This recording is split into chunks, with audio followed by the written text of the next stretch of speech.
2 বার 10 বার বলে আপনাদের ছেলেদেরকে ছেড়ে দিছেন, আপনাদের মেয়েদেরকে নিজের হাতে ছেড়ে দিছেন, স্ত্রীদেরকে নিজের হাতে ছেড়ে দিছেন। মুসলমানের বাপ বাইচা আছে, 16 বছরের ছেলেটা এক ওয়াক্ত নামাজ পড়ে না, অথচ তার বাপ জীবিত, তার মা জীবিত। এই বাবার গায়ে সহে কেমনে? এই বাবা ভাত খায় কেমনে?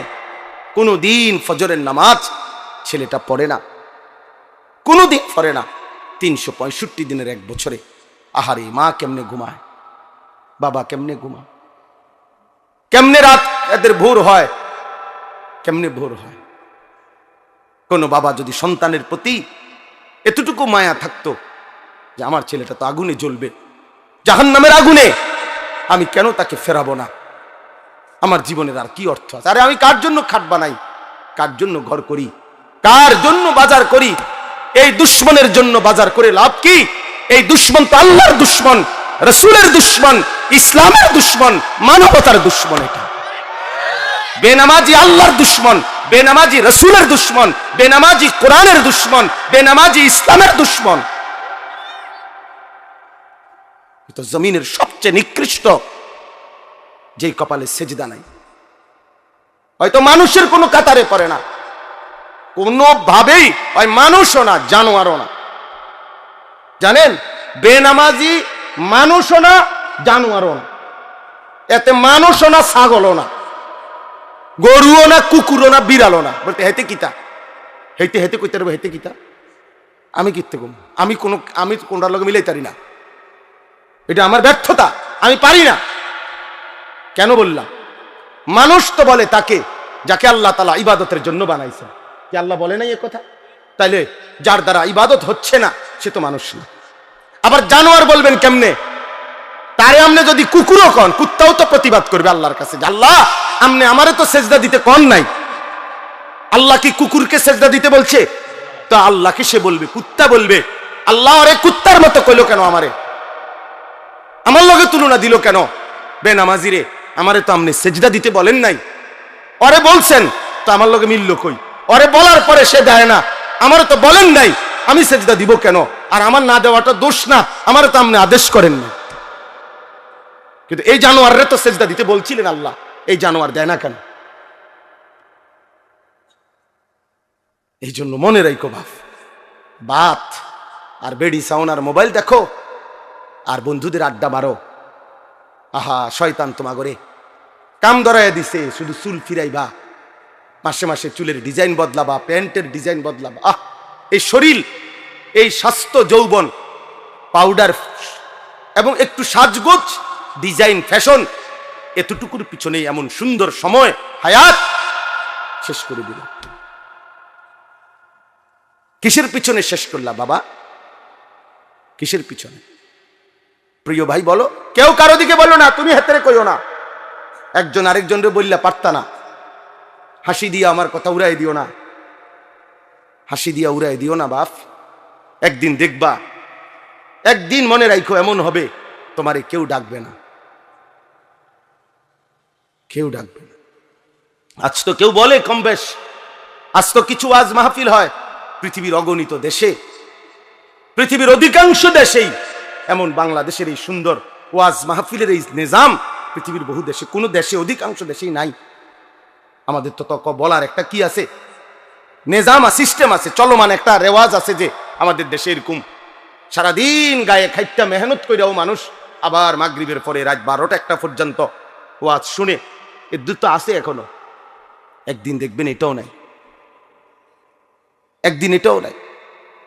দুশ্মন প্রতিদিন ষড়যন্ত্র করছে কিভাবে মুসলমানের প্রজন্মকে, আলেম ওলামা ইসলাম, একটা এরকম অনেক ছেলে আছে জীবনে কোনোদিন কোরআন শরীফটা হাতেও ধরে নেয়, সে কইতেও পারতো না কোনোদিন এই কোরআন একটা পৃষ্ঠার মধ্যে, কিন্তু সেই ছেলেটা দেখেন কত ঘন্টা দেখেন গিয়ে মোবাইল চালাইছে, 60 বছর বয়স, 40 বছর বয়স, জীবনে কোনোদিন একটা কোরআনের পৃষ্ঠা, একটা লাইন সাইয়া সাইয়াও শুদ্ধ করতে পারে না। আহারি দুর্ভাগ্য রে, আমার খুব আশ্চর্য, মনে হয় কাঁদি যে হায় রে মুসলমান, এত বোকা কেমনে হইলা রে বাপ, কেমনে হইলা? মুসলমানের ঘরে জন্ম নিয়ে কোনোদিন আল্লাহর কোরআন পড়তেও মন চাইল না, ছুঁয়ে দেখতেও মন চাইল না। এটা কি তাবিজের কিতাব? কথা বলেন না। কোরআন শরীফ তাবিজের কিতাব। তাবিজ তো হয় দোহানের মধ্যে, হুজুরদের কাছে আইয়ে তাবিজ, হুজুর একটা তাবিজ লিখে দেন দোকানে ঝুলাইলে যাতে বিপদ আপদ থেকে বাঁচে, বেচা কিনা ভালো হয়।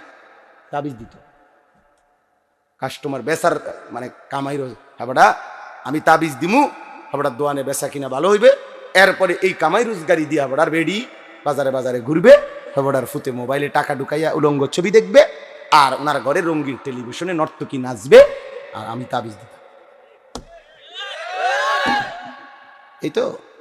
এই তো বিবেক, এই তো ইনসাফ। আল্লাহ আমাদেরকে বুঝ দান করেন। আমার কথা শেষ, আমার মূল বক্তব্য। অনেক উদাহরণ মেরাজের ঘটনা থেকে অনেক কিছু বোঝানো যায়। এই একটা জিনিস বুঝাইলাম যে তোমরা ছেলেরাও বাবা, প্রিয় ভাই, আবারও বলছি, তোমরা আল্লাহর জন্য নামাজের জন্য ফিরে আসো। এমন জীবন নষ্ট করো না। আমি বললাম কেউ খবর নিবে না, কেউ খবর নিবে না। একটা জিনিস বুঝার জন্য বলি বাপ, মনে রাখো, আল্লাহর নজর থেকে কেউ যদি, আল্লাহর দয়া থেকে কেউ যদি ছিটকে পড়ে, তারে আর কেউ খবর নেয় না। তুই মনে করি কারো প্রযুক্তি দিয়া, কারো ক্ষমতা দিয়া আল্লাহর দয়া ছাড়া পৃথিবীতে টিকা সম্ভব না। আমেরিকার একটি প্রদেশ পৃথিবীর সবচেয়ে ক্ষমতাধর সুপার পাওয়ার মনে করে নিজেদেরকে, সকল কিছু অত্যাধুনিক প্রযুক্তি, কিন্তু পৃথিবীর অসভ্যতার, নোংরামি, অশ্লীলতার, পৃথিবীর সমস্ত উলঙ্গ ছবি যেখানে তৈরি হয়, যেখানে সমস্ত বেশ্যাবৃত্তি, অসভ্যতার কেন্দ্রভূমি, সেই আমেরিকার ক্যালিফোর্নিয়ার লস অ্যাঞ্জেলাস, এই হলিউডের যেখানে, ওই অঞ্চলটা একটা স্টেট, একটা প্রদেশ বাংলাদেশের চাইতে বড়। একটা প্রদেশ মানে একটা জেলা না, এই একটি স্টেট প্রদেশ পুরা জ্বলে আল্লাহর আযাবে আগুনে ছাই হয়ে গেছে। আজকে 8 দিন 10 দিনের মতো হয়ে গেছে, এখনো আগুন নিভাইতে পারেনি, এখনো পুড়তেছে, এখনো পুড়ে যাচ্ছে। কোন 14,000 ফায়ার সার্ভিস কর্মী একসাথে 24 ঘন্টা ধরে পানি দিতেছে। পৃথিবীর সকল দেশের আশেপাশে, যার দেশে যত রকমের আগুন নিভানোর অত্যাধুনিক প্রযুক্তি আছে, সবাই পাঠাইছে, উপর থেকে বিমানের মাধ্যমে, নিচে, এবং আরো আশ্চর্য হলো সাগরের পারে ওই স্টেট, গোটা সাগরের পানি শুকাই লাইতেছে, মাগার আগুন নিবেন। আল্লাহ না নিবান পর্যন্ত খোদার গজব কেউ থামাইতে পারবেন। এজন্য বন্ধু, আল্লাহর নজর থেকে কেউ সরে গেলে, হ্যাঁ এটাই নিয়ম। 16 বছর আমরা দেখছি প্রত্যেকটা অঞ্চলে অঞ্চলে, গলিতে গলিতে জালেমের দম্ভ। আজকে যখন আল্লাহর নজর আল্লাহ সরায় নিছে, আর এই ছোট্ট কিশোর নওজোয়ানদের হাতে পরাজিত হয়ে ফ্যাসিস্ট জালেম যখন পলাইছে, কই তার এই লাখ লাখ অনুসারীদের একটা নিঃশ্বাসও ফেলে না এখন আর। কই অহন কই পোস্টার রেডি কো, হ্যাঁ ব্যানার কই, ফেস্টুন কই, কই কিরে বেটা কই? এইভাবে হারায় গেল না। হাইসো না, সবক নাও বাবা। আমি রাজনীতির মানুষ না, আমার উদ্দেশ্য হলো এই কথা বুঝানো। কই 16 বছরে তো মনে হইছে বাংলাদেশের 1 ইঞ্চি জায়গা তাদের হাত থেকে বাহিরে না, সবটা আগলাইয়া রাখছে। কই? তার মানে আল্লাহ যখন কাউকে বেইজ্জতি করে, তখন জগতে আর তার কোনো নাম নিশানা থাকে না, নাম নিশানা থাকে। তোমরা মনে রাখো, আমার এই শেষ কথা, আল্লাহ তোমারে ভালো রাখলেই তুমি ভালো, আল্লাহ ভালো না রাখলে বাপ কেউ তোমারে ভালো রাখতে পারবে না। তুমি আল্লাহরে কষ্ট দিও না, আল্লাহরে এত বেশি নারাজ কইরো না রে বাপ। আল্লাহকে লম্বা সময় ভুলতে নাই, কোরআন শরীফে আছে, এটা বারবার বলছে আল্লাহ বলছে, বান্দা আমারে বেশি সময় ভুলে যেও না। আমি যদি লম্বা সময় ভুলে যাও, একদিন আমি তোমাকে তোমার পরিচয় ভুলাই দেব। ফাআনসাহুম আনফুসাহুম, একদিন তোমার কবর আখিরাত ভুলাই দেব, আত্মপরিচয় ভুলাই দেব, তখন তুমি আর মানুষের মোমেনের পরিচয় থাকবে না। এই জন্য দয়া করে রাত গভীরে এই আমার শেষ কথা এটা, মেরাজ আমাদের নবী সাল্লাল্লাহু আলাইহি সাল্লাম আল্লাহর দরবারে গিয়ে যখন এত ইজ্জত এত সম্মান দিছেন নবীকে, তো নবীজি আল্লাহর কাছাকাছি গিয়ে একটা কথা বলছেন, মাওলা আমার উম্মতের জন্য কোনো হাদিয়া দিবেন না? আমাকে তো আপনি সম্মান দিলেন, আমি খুশি হইলাম, আমার চোখের পানি আপনি মুছে দিলেন, আমার রক্তের চিহ্ন মুছে গেল, আমার কলিজার দুঃখ সব দূর হয়ে গেল, আমি আপনাকে দেখলাম, আমারে আপনার কাছে আনলেন, আমার উম্মতের জন্য কিছু দিবেন না? আমি যে আবার দুনিয়ার জমিনে ফিরে যাব, আমার উম্মতকে কি দেব? তো আল্লাহ তাআলা বলেন, বন্ধু গত 10টি বছর 11 বছর আমি আপনার উপরে কত বিধান কত আয়াত জিব্রাইলের মাধ্যমে নাজিল করেছি, কিন্তু আমি এই 11টি বছর একটা আমল আমি শুধু রেখে দিছিলাম আমার কাছে, জিব্রাইলরে দিয়া পাঠাই নাই। আমি আল্লাহর আশা ছিল, আমার ইচ্ছা ছিল আপনি বন্ধুকে কাছে আইনা ওই আমলটি আমি আপনার হাতে তুলে দেব। আমি সরাসরি আমার কুদরতি হাতে আপনার হাতে তুলে দেব। এই জন্য বন্ধু আপনার আগলায় রাখছে। ওই দেখেন এই কয়েকজন ছেলে, দেখেন, এই বাবা তোমরা চলে যাও বাপ, এই যে তোমরা এই কয়েকজন শুয়ে লাইছো যে ছেলে, বাবা তুমি চলে যাও বাবা, এই অসভ্যতার চাইতে চলে গেলে তো ভালো দোস্ত, তোমার মতো দুইজন ফালতু লোক না বসলো তো চলতো বাপ, যাও তোমরা উঠে যাও ভাইয়া, এই যে গেঞ্জিওয়ালা ছেলে তুমিও চলে যাও বাবা, তোমারই বলছি পিছে সাউকা, যাও বাবা, কি দরকার কষ্ট করতেছো শুধু শুধু এখানে, কি ভাবছো নিজেরে? হ্যাঁ কি ভাবছো? মাতবর? হ্যাঁ মাতবর মনে করে নিজেরে, না কেউ কিছু বলি না, নাই মায়ও কিছু বলে না, বাবাও কিছু বলে না, গ্রামের সমাজের দেশের কেউ কিছু বলে না, সবাই ভয়ে কাঁপে, ছেলেপেলেরা স্বাধীনভাবে যা মন চায় তাই। আহা, বিবেকহীন হলে কেমন যা হয়। আমি ছাড়তে রাজি না বাপ, তুমি জানো না আমার খাসিয়ত, আমারে আর কেউ দেখছো না তোমরা, আমি এতক্ষণ হলে কষ্ট করলাম কেন? প্রথমে যে বুট ভাবা বন্ধ করেন, মোবাইল বন্ধ করেন, পিছনের গরমে বলছি আগলায় আসেন, কি লেগা? আমার মাকসাদ শুধু একটা হইলো, আমার সিহুলি আমি কইয়া গেলাম, কেউ ঠ্যাঙ্গালগি দিয়া রয়েছে না, হুইত্যা রয়েছে না, সিত্তিয়া রয়েছে, আমার এত কানের দরকার কি? আমার ওয়াজ আনা দরকার, আমার টিয়া আনা দরকার, আমার সময় আনা পার করা দরকার। আল্লাহর কসম আমি এই মাকসাদে বয়ান করি না, আমি ফিকির নিয়েই আলাদা, আমার একটা মানসিকতা আছে, আমি পরিবর্তনের আশায় কথা বলি। আমার স্বপ্ন এটা, আমাদের কিশোর তরুণ নওজোয়ান বদলাবে ইনশাআল্লাহ, বদলাবে এবং বদলাচ্ছে প্রতিদিন, প্রতি ঘন্টায় যুবক বদলাই যাইতেছে ইনশাআল্লাহ। দেখো তোমরা, বললাম আগামীর সময়টা এদেশের কিশোর তরুণ নওজোয়ান কালেমার পতাকা উড়াবে ইনশাআল্লাহ। যাদের হাতে ফ্যাসিস্ট পলাইছে, জালেম পলাইছে, তাদের হাতে কালেমারও বিজয় হবে ইনশাআল্লাহ। নওজোয়ানের হিম্মত আল্লাহর বড় পছন্দ, নওজোয়ান জাগলে আল্লাহ তাআলা খুব পছন্দ করে। কেন নষ্ট হইবা বাপ? অনেকক্ষণ ধরে দেখতেছি আমি, ওরা এই 3-4 জন এখানে দুষ্টামি করতেছে। আরে বিবেকহীন, তুমি চলে যাও নাই তো, আমি তো তোমার জোর করি নাই এখানে। 14-15 বছরেই যদি তোমরা, 16 বছরেই যদি তোমরা এত নষ্ট হয়ে যাও যে এক ওয়াক্ত নামাজ পড়তে মন চায় না, আহা বাবা, তো বাকি জীবন কেমনে পার করবা? 18 বছর বয়সে যদি এত হাজার নারী দেখে ফেলো, তো বাকি জীবন কি দেখবা? বিবাহিত স্ত্রী দেখে তো আর মজা পাইতা না। সত্য কথা বললাম, খোলামেলা বললাম। বয়স্ক বাবা না থাকলে আরো বলতাম। একদিন চরিত্র নষ্ট করতে করতে প্রয়োজনের মুহূর্তে আর কিছুই মিলবে না। এর দূরে বললাম, বিবেক থাকলে ভাইব। হারাম হারাম তোমার শরীর নষ্ট করে দেয়।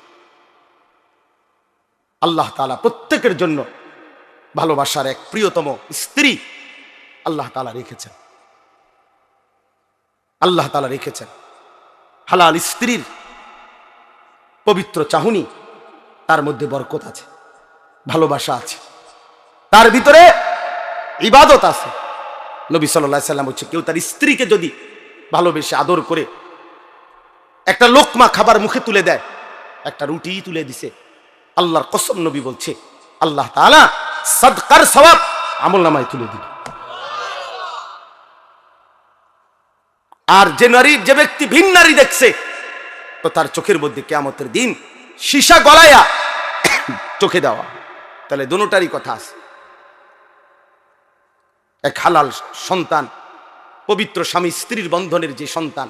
আমি তো প্রায় বলি, মিয়া আমার ছোট মেয়ে আছে, আমার ছোট্ট মেয়েটা আমার কাছে মনে হয়, সবসময় আমি বলি, আর হাসি, আমার মেয়ে হাসলে আমার কাছে মনে হয় দুনিয়া হাসে, জগৎ হাসে। আমার কাছে মনে হয় আমার এই ছোট্ট মেয়ের হাসি মুখের গোটা পৃথিবীর সব সুন্দর কিছুই না, এই বাচ্চার হাসিটা যতটা সুন্দর। তাহলে এক বাচ্চা, এক স্বামী স্ত্রী, এক পবিত্র বন্ধন, বাবা, এর বরকতি আলাদা। তুমি কেন নারী দেখা, ছবি দেখা নষ্ট হয়ে যাবে? আমার বললাম, আমি এই 17, 18, 16 বছর বয়সে বাবা আরো নাদুস নুদুস চেহারা, সুরত, গাল, চোখ, মুখ আরো নাদুস নুদুস, আরো হৃষ্টপুষ্ট হওয়ার কথা। কিন্তু এখন তোমাদের অধিকাংশ ছেলের চেহারা, চোখ, গাল, মুখ ভিতরে ঢুকা। এটার একটা অন্যতম কারণ, মনে রাখো আমার কথা, এর একটা অন্যতম কারণ এই যে অব্যাহত নারী ছবি, নাচ, গান, উলঙ্গ দৃশ্য তোমরা যে দেখো, খোদার কসম, আল্লাহর কসম, আল্লাহর কসম, গুনাহ শরীরকে দুর্বল করে। এটা কিতাবে আছে। এজন্য চেহারার সৌন্দর্য থাকে না। চুল দিয়া সুন্দর না বাপ, দয়া করে এই জন্য ভালো হও, সুন্দর হও, আখলাক সুন্দর করো। আল্লাহ তাআলা আমাদের প্রতিটা ছেলেকে কবুল করে নেন। আল্লাহ তাআলা আমাদের এই মাহফিলকে কবুল করে নেন। আজকের এই সুন্দর আয়োজনের মধ্যে বরকত দান করেন। আমরা মনে রাখতে হবে, তাহলে আমাদের মেরাজ নবীজির ঠিক তারিখ খোঁজা এটা মূল বিষয় না, সবক নেওয়া মূল বিষয়। তাহলে আমরা সবক নেব, এক, আল্লাহর দ্বীনের জন্য আমার সব কোরবান হোক, তারপর আমি আল্লাহকে নারাজ করব না, বিনিময়ে আল্লাহ আমাকে সম্মান দেবেন। 2, মেরাজের শ্রেষ্ঠতম হাদিয়া 5 ওয়াক্ত নামাজ, সেটা আমরা জীবনের জন্য গ্রহণ করব। আমাদের জন্যই তো আনছেন নাকি, তা আমরা সেটা গ্রহণ করব। 5 ওয়াক্ত নামাজ। মেরাজ মানে খিচুড়ি না, মেরাজ মানে বিরিয়ানি না, মেরাজ মানে জিলাফি না, মেরাজ মানে 5 ওয়াক্ত নামাজের সিজদা। মেরাজ মানে আল্লাহর জন্য জীবন কোরবানি করা। মেরাজ মানে জীবনে আল্লাহর জন্য, দ্বীনের জন্য সমস্ত কষ্ট, জুলুম, নির্যাতন, লাঞ্ছনা, বঞ্চনা হজম করে আল্লাহকে রাজি করার চেষ্টা করা। এটা মেরাজ। মেরাজ মানে বিরিয়ানি। হ্যাঁ, হুজুর 12 ডেক করছে, 12 ডেক বিরিয়ানি। বাহ বাহ, কতক্ষণ গান গাইবো, গজল গাইবো, ডোলে লরে, বাহ। হ্যাঁ, খালাস খালাস। এরপরে বিরিয়ানি খাইয়া মাশাআল্লাহ মেরাজ পালন করছে। মেরাজ বলে পালন করছে, মেরাজ আবার পালন করে কেমনে? মেরাজ আবার পালন হয় কেমনে? আবার এটা মেরাজ তো সবক নেওয়া, যে নবী আমার কেন মেরাজে গেলেন, নবী আমার মেরাজ থেকে কি আনলেন। মেরাজ যদি পালন করতেই হয় তো প্রত্যেক দিনই তো পালন করা যায়, প্রতি ওয়াক্ত নামাজই তো মেরাজ। তাহলে তো 5 ওয়াক্ত নামাজ প্রতিদিনই তো মেরাজ, প্রতিটা সেজদার মধ্যেই তো মেরাজ। তো আপনি আলগা টোহান করতে, আমার ওই যে অনেকে আছে, আপনি দেখবেন শবে বরাত 3-4 দিন আগে জিঙ্গা, হুজুর নামাজটা কোন দিন, নামাজ কোন দিন, ডাকাইতে জিঙ্গায় নামাজ কোন দিন, মানে কি নামাজ বুঝছেন না? শবে বরাতারি, শবে বরাতে যে নামাজটা পড়বো, এবারে এটা কোন দিন? ওটা নামাজ টোহায়, নামাজ টোয়া ফায়রা, নামাজ আড়াইয়া গেছে দেবীর দেখতে, নামাজ গেছে এদিকে কসবার এদিকে, ওটা নামাজ টোয়ায়। নামাজ কোন দিন? নামাজ তো প্রতিদিন। নামাজ কোন দিন? তো তুমি কি নামাজ টোয়াও, কি নামাজ টোয়াও আবার? এই জন্য দয়া করে আমি বললাম, কোন একটি দিবস উদযাপন করা, কোন একটি দিন উদযাপন করা, এটা মূল মাকসাদ না, বরং সবক নেওয়া মূল মাকসাদ। ঠিক আছে ইনশাআল্লাহ। নওজোয়ান রাগ হইও না, যখন যারে জেদ্দুর ধমক দিছি তোমার ভালোর জন্য বলছি। তুমি ভালো হইলে আমারও লাভ, তোমারও লাভ। তুমি সেজদা দিলে আমারও সওয়াব, তোমারও সওয়াব। তোমরা আগাইলে ইনশাআল্লাহ ইসলাম আগাবে, আগামী দিনে ইসলামের পতাকা উড়বে ইনশাআল্লাহ। সারা পৃথিবী আমরা আশাবাদী খুব যে ইনশাআল্লাহ আগামী সময়টা আমাদের ইসলামের। হ্যাঁ, এটা একটা সিরিয়ালে আছি আমরা, মানে এটা একটা নিয়ম আছে। কোরআন শরীফে একটা আয়াত আছে, আল্লাহ বলছে আমি মানুষের অবস্থা বদলাই, পরিবর্তন করি। ওয়াতিলকাল আইয়ামু নুদাবিলুহা বাইনান নাস। এজন্য মানুষ সবসময় হাসে না, সবসময় কাঁদে না। মানুষ সবসময় সুখে থাকে না, সবসময় দুঃখেও থাকে না। মানুষ সবসময় অসুস্থ থাকে না, সবসময় সুস্থও থাকে না। ঠিক কিনা? অবস্থা কি হয়? পরিবর্তন হয়। মুসলমানদের অবস্থা, একসময় পৃথিবীব্যাপী মুসলমানদের বাদশাহী ছিল, খেলাফত। আজকে 100 বছরের বেশি হয়ে গেছে মুসলমানদের খেলাফত নাই। মুসলমান আমরা আজকে 100 বছরের বেশি নির্যাতিত, মজলুম, সারা পৃথিবীতে জুলুমের শিকার। তো কাজেই আল্লাহ বলছে আমি মানুষের অবস্থা বদলাই। তাহলে এইবার এটা প্রমাণ করে ওলামায়ে কেরাম বলতেছেন যে এবার আল্লাহর সিদ্ধান্ত তো নতুন আসবে, পরিবর্তন হবে অবস্থা। তাহলে একসময় আমাদের হাতে রাজত্ব ছিল, মাঝখানে অনেক দিন আমরা রাজত্ব হারা, ঘর হারা, আমরা মজলুম, জুলুমের শিকার, নির্যাতনের শিকার। জমিনে ইমানদারের রক্তে জমিন ভাসছে বহুদিন। ইনশাআল্লাহ এইবার সিরিয়ালে নতুন করে আল্লাহর সিদ্ধান্ত যেদিনে আসে সেদিনে ইসলামের বিজয় হবে। মনে রাখ, এটা সিরিয়ালে আসি আমরা এখন। আমরা এখন সিরিয়ালে, বিজয়ের সিরিয়ালে। আলহামদুলিল্লাহ আমরা এখন বিজয়ের সিরিয়ালে আছি। এই জন্য সিরিয়ায় ইমানদারের বিজয় হয়েছে, আফগানিস্তানে ইমানদারের বিজয় হয়েছে, হয়েছে না? আরো হবে ইনশাআল্লাহ। আরো ফিলিস্তিনে একদিন ঘুম থেকে জায়গা তোমরা শুনবা ইসরায়েলের কুত্তারা নাই, ইসরায়েলের কুত্তারা নাই। শুনো, ফিলিস্তিনের বিজয় হবে একদিন ইনশাআল্লাহ। সারা পৃথিবীতে ইমানের বিজয় হবে। সেদিন তুমি আফসোস করবা, হায় চরিত্র কেন নষ্ট করলাম, আখলাক কেন নষ্ট করলাম। আল্লাহ আমাদের সকলকে ইমান আমলের দৌলত